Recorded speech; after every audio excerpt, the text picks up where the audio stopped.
পথাৰ শাওণৰে মেঘমুক্ত নীল আকাশ, সূৰ্যস্নাত ক্লেদময় হে বিশাল পথাৰ বিপুল সম্ভৱা, নাঙলৰ শিৰলুত সোণ ফলা মাটিৰ কামনা, কৰ্মাক্ত দেহ আৰু দেহাতীৰ সৃষ্টিৰ চেতনা, কপালৰ ঘাম লাগি সেউজীয়া পৃথিৱী আমাৰ, তুমি প্ৰাণময় মোহময় জীৱন মালিকা। পথাৰ তোমাৰো স্বীকৃতি আছে, তুমি কোনোবা আদিমতম মানুহৰ সংগ্ৰামৰ ইতিহাস আৰু সভ্যতাৰ স্তৰে স্তৰে একতা নিৰ্ণয় সূত্ৰ।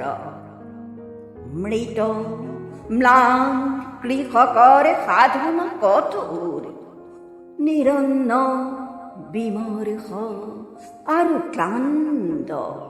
ক্লান্ত সন্ধিয়াত দুশ্চিন্তা দুঃসহ হৈ পৰে। মহাজনী অৰ্থনীতি, দৈনন্দিন লাভ আৰু ক্ষতিৰ গণনা, পাৰ ভাঙি পানী আহে, সোঁতৰ চেউই চেউই বাঢ়ে নাচে আৰু হাঁহে, ক্ৰূৰ স্পৰ্শ ফেনিল উত্তাল তৰংগৰাজি, কুকুৰ সেউজী সপোনটোকো কাঢ়ি লৈ যায়। বাধা নাই, অবাধে আহিল আৰু গ'ল, তেতিয়া মই কান্দো, সি আৰু পথাৰেও ইনাই বিনাই কান্দে।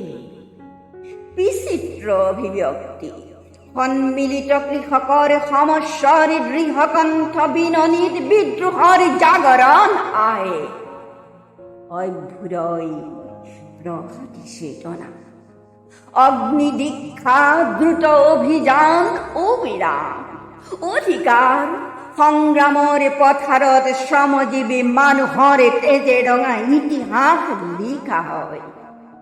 পৰিৱৰ্তন আৰু হাল কোৰ দালৈ নতুন যুগৰ অভিযাত্ৰী শ্ৰমিক কৃষক, পলাতক উদ্বাস্তু মহাজন পুঁজিপতি সমস্ত শোষক। বানপানী পাৰ ভাঙি আৰু আহিব নোৱাৰে, সেউজীয়া প্ৰাণৰ পথাৰ সোণালী ৰূপালী হয়, বাকৰিত সোণ গুটি লাগে নতুন আৰু নতুন। হে পথাৰ, হে সৃষ্টি সম্ভৱা বিশাল পথাৰ, তোমাক নমস্কাৰ।